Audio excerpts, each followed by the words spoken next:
listening to Extratime, Club and Country, driven by Continental Tire and AT&T 5G Virtual Studios. I'm Andrew Wiebe with my partners in soccer, my partners in victory, David Goff, Matt Doyle, Kalen Carr. I was rushing through that intro, guys. We can't wait any longer. This feels good, man. This feels amazing. 3-2, U.S. national team, imperfect, flubbing it at times, doesn't matter. Video review, everything you could want, except for decorum from the fans in the stands.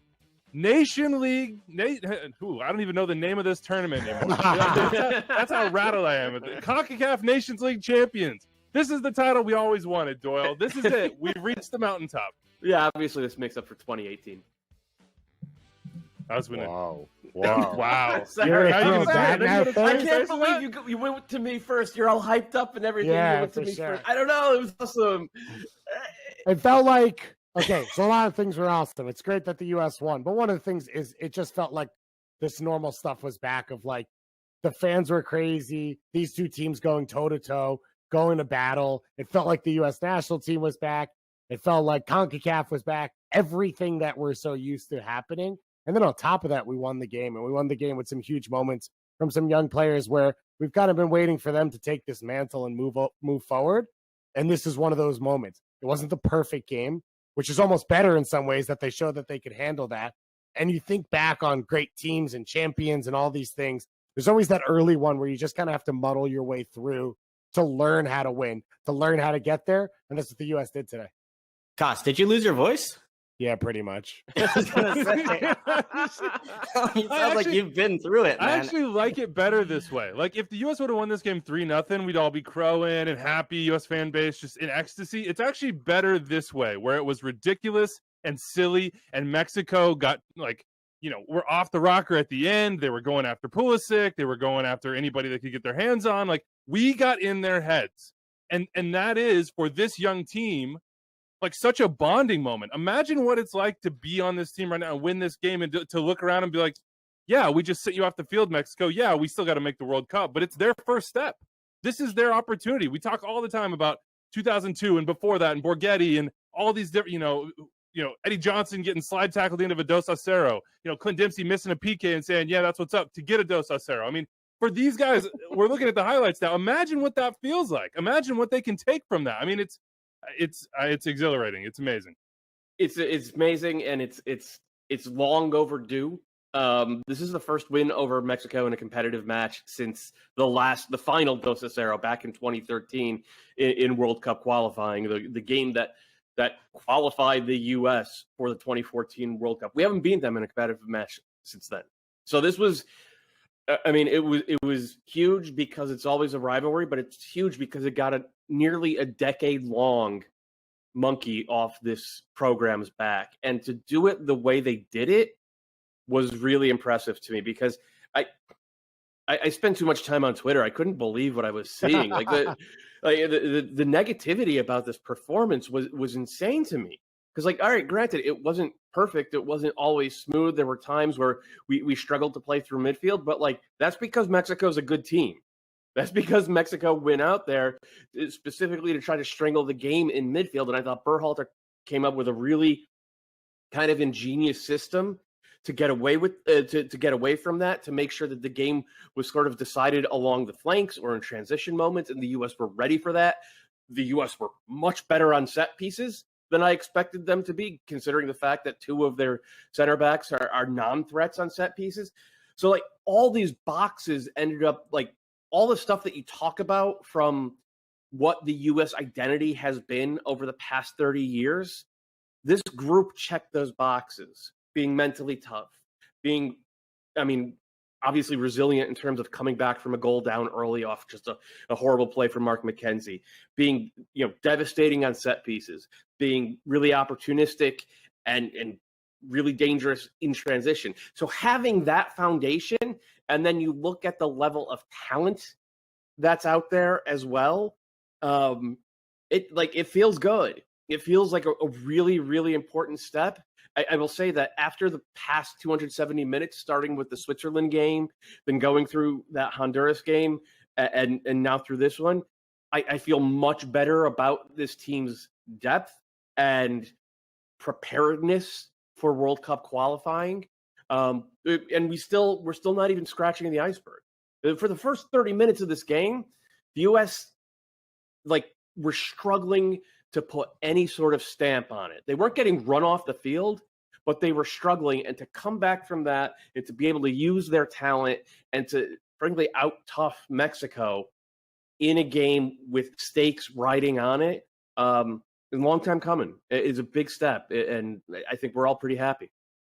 You got a moment. I keep watching the trophy. I am too. I'm Yeah, watching I keep Jimmy looking with the over. MVP trophy. It just feels Yeah. good. It's like a little run through. Watching Victor Montagliano explain to Pulisic how it's going to go, you could see that's what he was saying, and I was like, get used to it. Where's Tata? Do you see Tata out there? Yeah, no. He had a very, very tender moment, let's say, with the Panamanian referee that saw him leave the game. What's the moment for you in this game, Kalen, that stands with you that you just kind of go back to in your mind? I mean, Ethan Horvath saving the penalty, and you saw the emotion that he had with his teammates after the game. As a frequent and easy crier, Ethan, I love you, man. Pulisic going top corner, getting the PK, and then the entire, El Tri went out there and stomped that PK spot into just mud, and he puts it top corner, rips off the shirt. Andres sent around a screen grab that still has me jacked up 5 minutes later.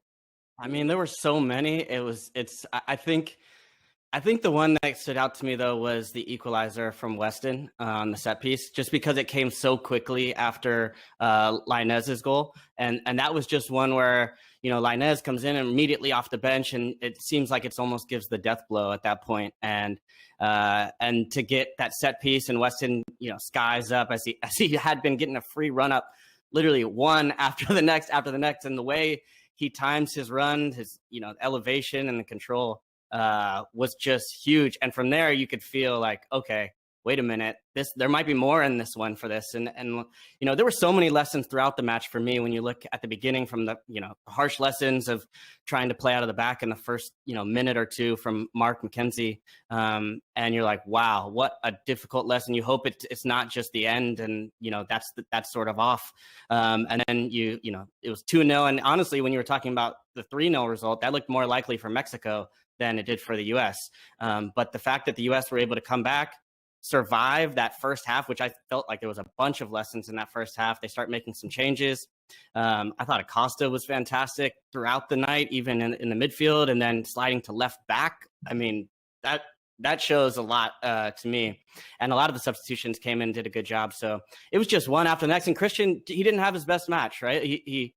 It's hard to blame him over the last two matches. After all he's been through in the season, he's had and showing up. But when it was time to step up to the plate, I mean, the way he took that penalty, I mean, you almost couldn't hit it more perfectly than that. And it was just so many leadership moments. And you look across the score sheet from Gio to Weston to Christian and then Horvath. I mean, there were some big time leaders and some big time names that had questions about, hey, you haven't done it maybe for the national team, but boy, have they done it now.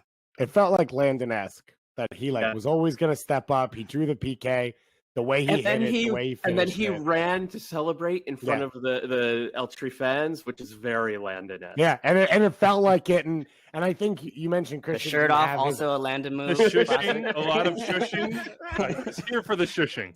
But you mentioned Christian didn't have his best game. A lot of guys had big mistakes or bad moments that they recovered from individually and as a team. And I think back, like Mark McKenzie had some huge ones, but he had one where they were, the game was going the other way in transition, and he barely stays on his feet in front of Chucky, and that saves probably a goal in that moment. And I'm watching and saying, okay, that's what we're here for, right? That's what all of this is about, is find your feet at this level, have these experiences, and continue to move forward. The man of the match performance, the biggest moment of the game was Kellen Acosta just being a total troll going into the penalty kick for Guardado and having zero intention to allow him to take that. He was standing in front of him. Then he's talking to someone else. This one right here. Yeah, this one. Love that. He just starts a fight. And then it's even him and Brooke pushing Lainez off the PK, which isn't even relevant to the shot. It was amazing. 3-2. Concacaf Nations League, the most prestigious tournament that we just heard of. It's the only tournament I watch. It's wake me up in 2 years. Exactly. On whatever night tonight is. I mean, they had the delays with COVID, everything this went through. This is, I don't know. I go back to what this team has to accomplish, because this is like this big high. And it's just the beginning. And we've sort of been waiting for the beginning for this group to get them all together, to be on the same page, to have all these pieces that we talk about in their club teams and dream about and say, well, what if they were all together? Can Greg Berhalter put them all together? The answer on this night, as far as like complete coherence soccer-wise, is no, but it doesn't matter because their ultimate job is to qualify for the World Cup. This is the beginning. I know you're giving me the like, and you can come back at me now, Doyle. But to me, the emotional side of this will be as important in CONCACAF as some of the tactical stuff. To be able to weather that, because look, and I don't want to single out VR. I like VR, but VR is coming into World Cup qualifying. You experienced tonight what you will probably experience in a lot of must-win games throughout this region for a lot of different teams. The only referees that have been trained on this thing and use it week to week are the ones in North America, Mexico, Canada, and the US. I mean, is this a penalty? I don't know. Think so. I don't know. I don't think the other one was. I either. don't think either were. Yeah. But he comes in, he's got the WWE on it. He's looking at it for hours. But like the emotional side of this to me and the bonding, going up you want to talk about the some antics too. That penalty spot before Christian stepped up. That thing looked like a swamp. By the time he stepped up. My sump pump has been emptying out in my yard. It looked like that. You can't even walk in that area. It's filled with mosquitoes. But like the emotional side, they're gonna go to Honduras and get punched in the mouth. They're gonna have times they have to look at each other and say, "Do I trust you?" There were times in the first 90 minutes where I was like, "I don't know if they do." They were beefing a little bit on the field. There was some bad body language. But in the end, like, there you go. You're forever bonded by this. They flipped the switch. You're right. I don't know if it's. I don't know if it's as cut and dried as it feels now. Like looking from the outside in, like maybe they always had that. Maybe the body language is just body language, and it's. We're not the only for the listeners out there. We're not the only ones who have noticed the bad body language. Clint Dempsey, who was not the king of good body language, was talking about in the pregame how Gio Reyna's body language is bad. Okay, so like it is noticeable, and the hope, Wiebe, is that you're correct. And like now that they have this bonding moment, now that they have this, I mean, it's this triumphant moment over the great rival who has really owned the rivalry for, better than a decade now, that it really can push the whole thing into a new era, and they're not going to get rattled by some of the stuff that they will face in this region. And Greg Berhalter needed a win. He wasn't going to say that coming into this, and he wasn't going to be in trouble if they didn't win. But to make his life easier, to put himself in the spot where he just needs to focus on winning games and doesn't have to worry about all of the other talk around it, he needed this victory to like get the fans on his side and to reset it and say, as you said about the players, that you can trust him, that he can get them through big moments, that he can win things, that he can beat Mexico. I mean, he didn't really have a signature win. So let's talk about what he did right in this one. We went on the pregame spaces and we were trying to figure out whether this was a 3-4-2-1 or a 4-3-3 or a 4-2-3-1 or a 4-3-2-1. It was a little bit of all the above, right? It was kind of a back four with Tim Ream playing as a stay-at-home left back, McKenzie and Brooks as actual center backs, and then Yedlin pushed up, but actually playing a little bit inside, like tighter than a right back usually does. And that was specifically to neutralize Tecatito Corona. And the U.S. did neutralize him, except for the one time Mark McKenzie gave him the ball in the penalty area and was like, here, score a goal. And I thought that ended up being kind of brilliant and game defining, because for all the possession Mexico had, if you go back and actually watch this game, they didn't create a ton of good chances. They created very few good chances from open play. So that was one. And two was decide, like, look, Berhalter has made it a point against weaker teams to have a setup that gets on the ball a ton and that can spread those teams out and can get, fullbacks into overlapping positions and positional play. So the wingers are tucking back into the half spaces, and you want these little triangles to in order to combine and pull the center back out. And then you slip the third man running, and all of that stuff has actually worked a lot of the time against lesser teams. Against Mexico, they're not ready to play that way. So they went out with McKennie and Acosta playing in a dual pivot and just shielding. There was no real intent to dictate the rhythm of the game through central midfield, which was obviously the right call as well. It did give Mexico a lot of the ball. But going back to what Kalen said, Kalen, you said it felt like it could have been 3-0. See, I never actually felt like that. Like, it never felt like Mexico were that close. Well, the moment the ball hit the net to make it 2-0. Once it went 2-0, I was like, oh, here we go. This could get ugly. That really was the quickly. only moment. And then we also had the escape of the breakaway at the very end of the half that Stefan makes a good save on. So I thought we were pretty fortunate to come into the half at the spot that we were in. And then I thought in the second half, they still had struggled. I don't think the 3-back system really worked in a way because it spread our backs really apart, where it was Mark McKenzie on the right-hand side was getting dragged out to go after Tecatito, and it was isolating Ream against Chucky on the left, which was not going to work for them. And the point of playing a 3-back to me is to protect your wing backs in case, but it's not just to isolate you play that so if your your wing backs get beat, then you have the center backs to cover, and so you don't have to drag your center backs out wide into the channels. But we were getting dragged to the channels the whole first half, I thought. And second half, I thought the adjustments came in, especially when they brought in when they moved Acosta out to the left-hand side. I thought that helped settle us down, and looked more like 5 at the time. But even still, I thought with 2 double pivots and being able to get the ball forward, there was still enough in there for us to get the ball moving forward. And it just protected us because the outside was always where Mexico was going to hurt us. And throughout the match, whether it was Lainez when he came in, I thought he was fantastic. And Chucky was just tireless throughout the entire match. They settled for some longer shots. They tried to contain them as best they could in the box, but those two were super dangerous. But I thought the adjustments came throughout the match from Greg to be able to get the right pieces, even the sub where we got as much as we could out of Yedlin, and quiet game, but you don't want to get exposed. And then you brought in Reggie to kind of see things out. So I thought all the moves and really worked out well. Gio, I kind of wanted to see stay on a little longer because I thought he was having such a good match, but even still, like, you go to a man, even to Tim Weah, I thought he was really strong as well, too, just giving us an outlet and using his energy to add something to it. Should have drawn a red card.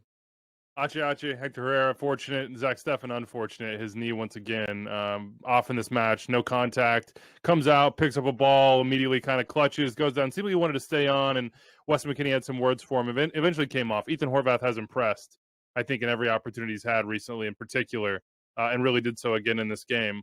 Well, it's calm. He is calm. Yeah. Walking right in, just stone cold, man. I love it. There's a lot of emotion stored up in him. Well, it's good that he got that match against Switzerland, right? Because that game against Switzerland gave him some he played fantastic in that one as well. And so, it's impossible to step into, the rhythm of a match like this with the team, with the amount of weapons that Mexico has. And, he even the ones that were hit at him, he didn't really give a rebound. He held on to it. And then I wasn't expecting Guardado. I would put everything on him to finish that again, one, Anders. Play that again. The PK will come up. Watch Guardado right as he hits his PK and realizes he didn't make it. Just channeled. Just down to the knees. Yes. What a wonderful moment. That was incredible. Yeah. That was one of the most visceral reactions I've had to a sporting moment in a very long time. Like, it just. Well, this was an instant classic. I couldn't believe it. This was an instant classic. We were kind of debating. Mexico. I mean, we could dig in more on but some of this is just emotional. What would be better? I mean, a World Cup, we said. Sure. Come on, you win in a World Cup. I was hoping the 2 buses would go next to each other after this one somewhere in Denver, and they could hear and see a little celebration from the young ones. But I think part of it, it's just, you could almost break it down into eras, and, Extra Time would be the perfect place to do that. But I feel like this is sort of the beginning of a new era, right? Where we're seeing, and maybe Mexico fans will take issue with that and be like, well, it doesn't start when you guys win a match. But to me, starts when you win a Nations League. Exactly. Yeah, exactly. They're like, oh, Gold Cup. How many Nations League do you guys have? Huh? Yeah. But I think for this new crop, and the El Tri fans have had to hear a lot about the young, Pulisic and Dest and all these guys playing abroad, McKennie, and this is kind of the first time now that they've got to go toe to toe. And even when I watched them kind of going at the very end of the whistle, where it was like Christian and Chucky Lozano talking back and forth to each other, and like these are sort of rivals that we'll see for years and years to come between this. And so for it to come down to a final like this, and at least for today, for the U.S. to get on top of it, I think the pressure was on Mexico in this one. I felt like, with their pedigree and continuity and with this group just coming together, I felt like all the pressure was on them. And so to kind of have it, I feel like Mexico will feel like they let this kind of slip away. And especially with the missed penalty late on. So, I don't know. It's like it's not just this game. Now I'm like, all right, I'm ready for World Cup qualifying. I was going to say, where should we have this Mexico match in World Cup qualifying? Do you go back to Columbus? I mean, Dave, you and I were at the last one in Columbus. I was at the one before, the Dos Acero, to qualify for 2014 as well. So do you go there to the new stadium? Do you usher in a new era? I don't know. There's a lot of big, logistical questions that end up mattering in CONCACAF that are going to be decided. Where do we want to go with this? Denver was pretty good. Yeah, Denver wasn't bad. Yeah, not bad. I could, maybe some of the behavioral crowd issues. Maybe you want to fix some of that ridiculousness, obviously. Where should we go here? I'm just in this giddy space. This isn't the podcast. We can iron it all out tomorrow and have a better product then. What are you guys feeling? What needs to be discussed? What do you feel strongly about? Weston McKennie, maybe? I mean, I said wrecking ball is what I wanted. I didn't feel like we got the wrecking ball for a while other than on set pieces, but he struggled his first 20, 30 minutes. He wasn't finding the game much at all. And he started to get more of it. He wasn't always clean with his passing. He takes some risks. And then sometimes his decision-making isn't great. Like the play that you were talking about, David, where McKenzie stood the guy up in the box. That was actually a Mexican counterattack after the U.S. had a transition opportunity where McKennie just picked the wrong pass, and it turned into race down one end and then race down the other end, and it put McKenzie in a place where he had to make that kind of play. I said going into this game that McKennie would have to play like a $30 million central midfielder for the U.S. to win, and I'm not sure he hit that level from open play, but from set pieces, this was I can't think maybe Carlos Bocanegra 20 years ago in a qualifier. That's what it reminded me of. Whereas just nobody could rise up with him, and nobody could beat him to the ball in the air. It was absurd how dominant he was on restarts. That was one. The other thing was Pulisic, and we talked about this a little bit at the top. He's got he should be our best player. He mostly was not, and I'm wondering if a lot of that was, Pulisic's never been in a situation with a team where he's expected to be the best player. None of these guys have. Yeah, and that's a big mental shift. And now that he has this moment and this goal, does he play with a little bit more freedom and a little bit more trust?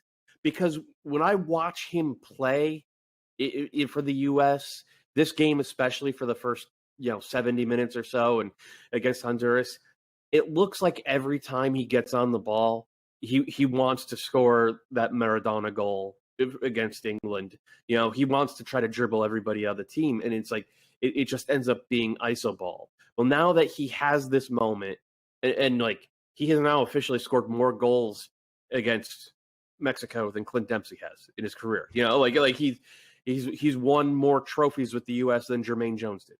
It's not nothing here.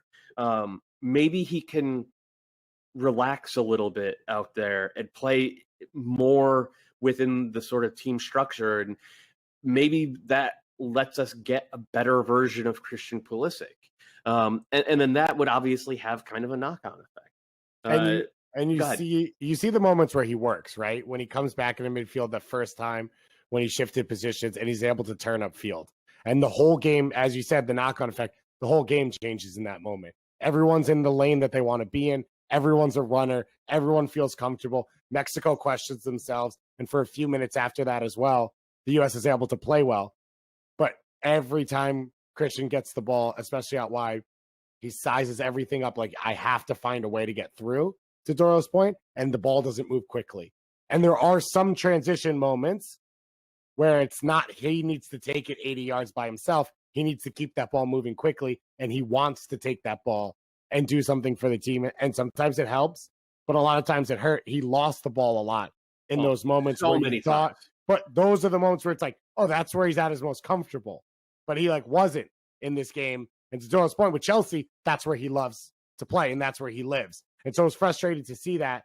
Again, great to see that he was able to still draw the penalty and score it and try and get over that. But we have not seen him play his best for the U.S., maybe except outside of those few World Cup qualifiers where he was the young guy on the side who kind of was able to not hide a little bit, but he didn't have to carry the weight of the team. And now that's changed. And that's why I love this moment for a lot of these guys of the like, well, we can do it at this level. And we are good enough. That's why, against these David, guys. that's why you grew up a huge Nations League fan.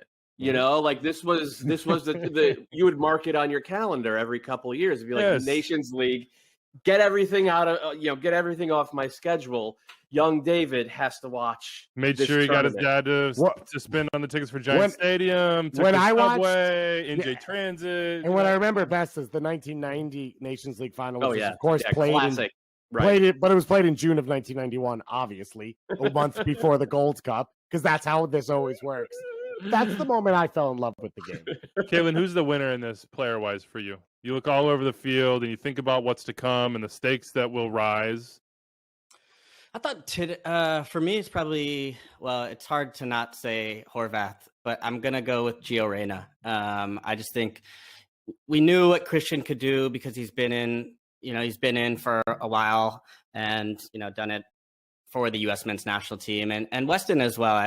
I really never had any doubts. It's not that I had any doubts on Gio, but he was better than I thought he was going to be with the U.S. team. And he's just, I mean, obviously here's the kind of poacher's finish on the goal. But I mean, even throughout the match, he's a guy that you can kind of break pressure with. He always takes his first touch forward. I think the first good moment great. for us was that time he hit that hard ball over the face of goal that Sargent wasn't able to get on. Yeah. But that was really the first good attacking moment for us where it was like, oh, right, it's only 1-0. We're in this. Because I didn't feel, going back to some earlier stuff, I actually didn't love the way the U.S. came out in this game. And I felt that choosing not to press high at all left us in a weird middle zone. And that's part of why Weston McKennie took so long to get into this game, as well as Kellen Acosta and some of these other players. Because I thought as a team, it felt like over the last two games, it was, let's push the tempo, let's dominate the game. And they came out differently here, which worked. But it felt like the players were halfway between, do we want to sit back? Do we want to step forward? And you saw it a lot when they played out early on. And Zach Steffen looked extremely frustrated, obviously gives up an early goal. So I didn't think all of that was great. But that moment from Reyna, you could feel it start to shift there of like, oh, right. When we get our chances, we're better than these guys. And we know we can create chances and we know we can score. And then it started to grow from there. And just to get back to him real quick, like we saw in the last game, he's got special qualities that like almost none of our attackers do. Really, is the one where he should have probably squared it to Sargent, right? But I'm also like, go ahead, and if you beat two guys like that in the box, I think Deuce was calling him like I don't know, it was like Chef Boyardee, or he had some sort of nickname for him, hot sauce. But he just like that little movement and all those kind of plays around the box. I think he really is special. But I thought even tonight he also showed his defensive work rate, his ability to come back. I mean, he sort of slid over to the left-hand side and tracked back a couple of times deep where I think it was Chucky had kind of cut inside one-on-one and was one-on-one with Acosta and came in to help and make some plays defensively like that, which in a final, you have to be able to do that. And just that kind of dirty running there, it's not just always going to be beautiful. And like I said, I was almost like, it was hard to watch him come off because I thought he'd been our best player throughout the match. But at the same time, it was like of the choices at the time, you wanted to get some other guys on the pitch, and you weren't going to take Christian off because you knew if there was going to be a moment or a penalty or whatever it might be, Christian was going to be the one to take it, which he did. Incredible photo. We'll retweet. And also, by the way, Reyna's dad, like Claudio, like we're talking about two eras. That's another one of just as a U.S. national team fan, men's national team, of course, seeing that connection. Incredible. Like to have his dad there, he's just a dad now. He's not the guy that beat Mexico in the World Cup and had all these other incredible. He's still that guy. moments. He's still that guy. Yeah, He he's is. still that guy. Fair, he's still that guy. But he's not. You know. But you know what I mean. Yeah. So the only other thing I was going to add was also, when we talked about Pulisic being the best player and having the expectation, it just looks more natural for Gio Reyna. Like, he wants the ball at his feet. He wants to create those moments. And so him stepping into that, even at this young of age, I think is going to be helpful for Pulisic.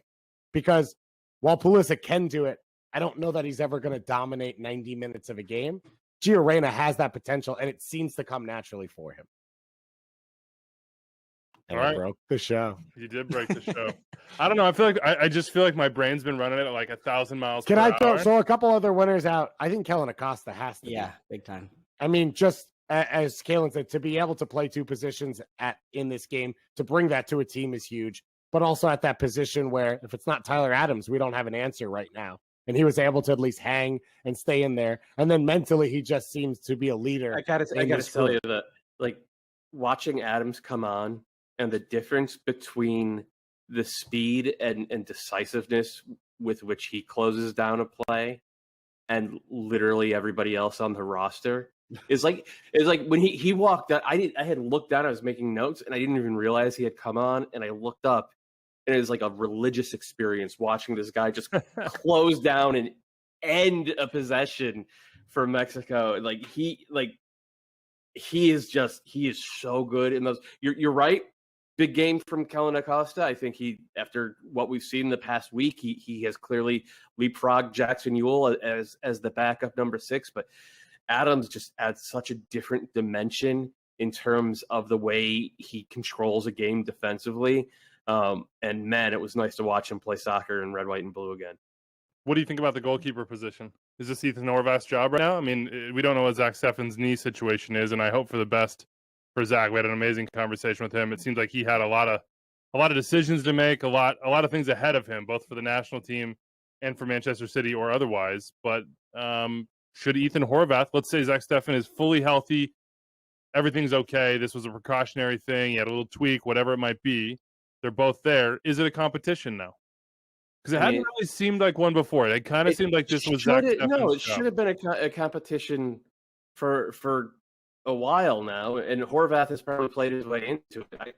I still think Matt Turner is the best keeper in the pool, and I assume we'll get to see him a bunch in the Gold Cup. But like, Zach Steffen has not done himself any favors with the way he's performed over these two games. I thought he should have done better on he literally flinched out of the way of the first goal.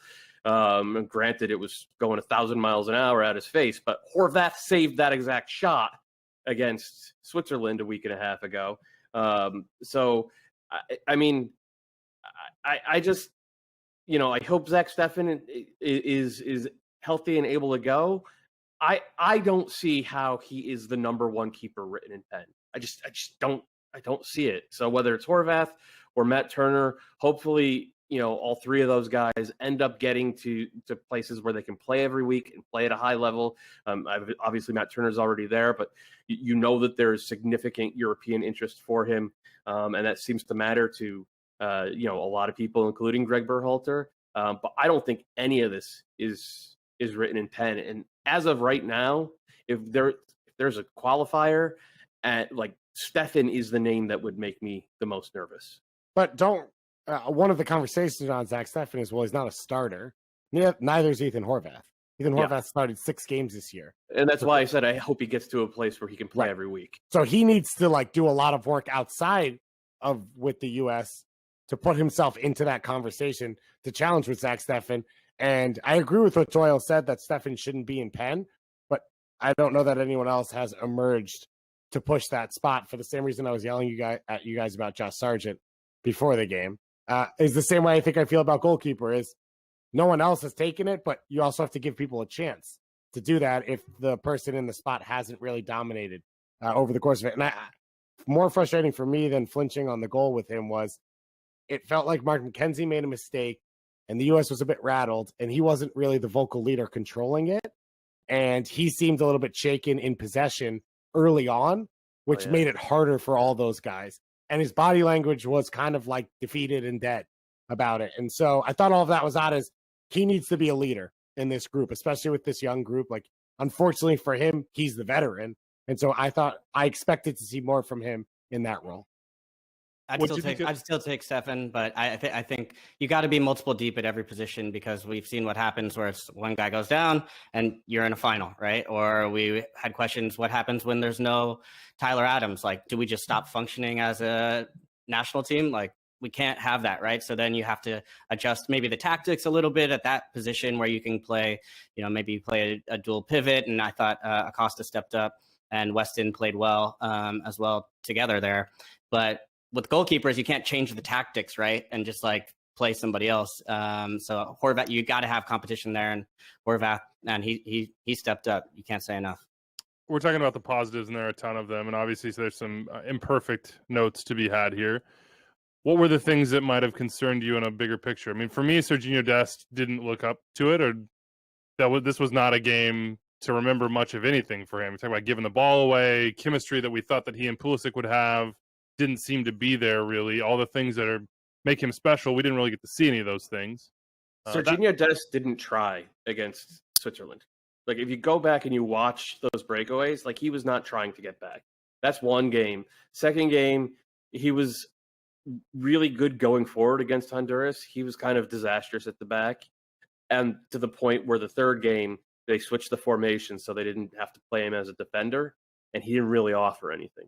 So this hasn't been great for Serginho Dest, but I'm not concerned about him long term. I think he's too talented to be anything other than an asset. But Berhalter's going to have to think about how he uses him. He's going to have to think about the players that you surround him with. Mark McKenzie had a shocker tonight. I don't care. You play these games and you live with young players making mistakes, specifically so they have the experience to not make these mistakes the next time you have a big game. Like, I think Mark McKenzie is going to be better off in World Cup qualifying because of his experience tonight, having just a miserable performance against Mexico. So I'm absolutely fine with that. I wish Josh Sargent had gotten a goal, because I saw again tonight, I thought he was getting into good spots and he was working really hard, and he just, right now, he's kind of snake bit and his confidence is gone. So that, I think, of the entire list, that's probably the one that concerns me most, because there still isn't a clear-cut number 9. And I would like to see the U.S. go into qualifying with a guy who is going to do what Josie did, or Brian McBride, or Eric Winalda before them, which was just boss CONCACAF defenders. Just like make them match you physically and get them so hung up on that that it creates a ton of space for the rest of the guys in the attack. So of the entire list, that's the one for me. I would also throw in, not losers, 2 winners, is Miles Robinson, Walker Zimmerman. You got to wake up tomorrow and say, I have a legitimate shot to be a major part of this team. No one on this roster showed that they can partner Brooks. I don't think Miazga has an inside track on that, clearly, right? And he's already shown at the international level. Both those guys have to say, I bring assets to this team. If they can play at a high level, especially at Gold Cup, they have a shot to get into this group for World Cup qualifying. And Brooks was awesome, by the way. Brooks, like I've been saying for years, like, where is the John Anthony Brooks we saw at the 2016 Copa America?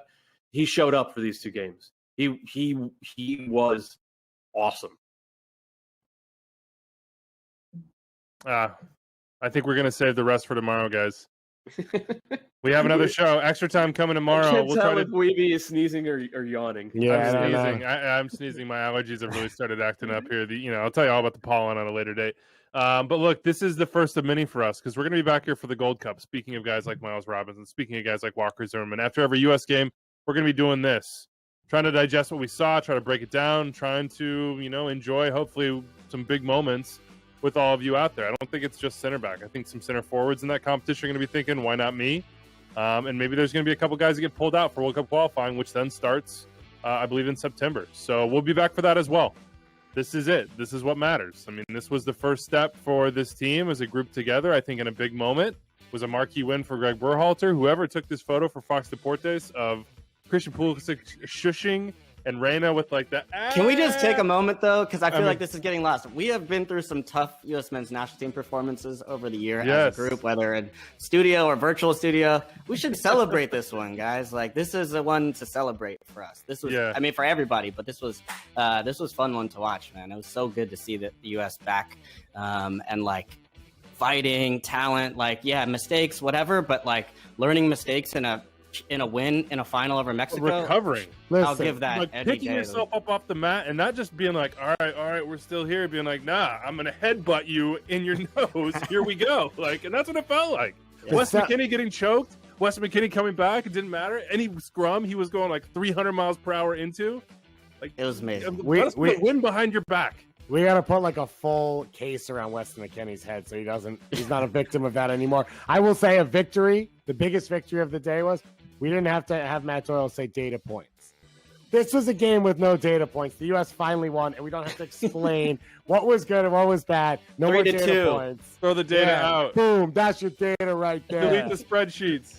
3-2. Big I win. didn't know David hated my data points. They'll be out. They'll be on the podcast I hated tomorrow. the reality of the necessity of them. Yeah, That's I what mean, look, hated. you're right though, Kalen. I think that's what we'll end on. We've been together through a lot of times where, whether it be not qualifying for a World Cup, I remember that night vividly. Just looking at each other, saying, "What the hell are we going to go say?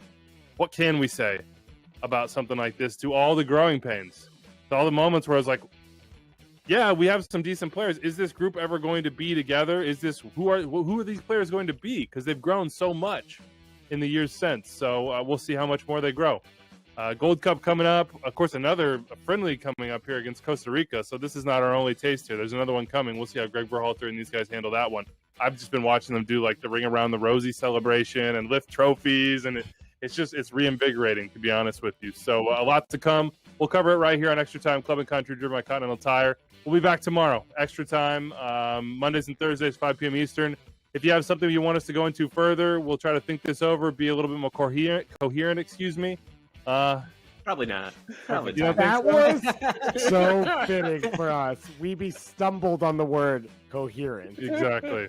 And that's it for us. Thank you to Anders for setting this thing up and making sure it runs smoothly. Steve Kerr as well, and the behind-the-scenes stuff, and to all of you guys and everybody watching at home. Enjoy this one. If you're 21, go have yourself a celebratory drink, maybe a little brown liquor, and I might suggest that for you, and we'll see you tomorrow.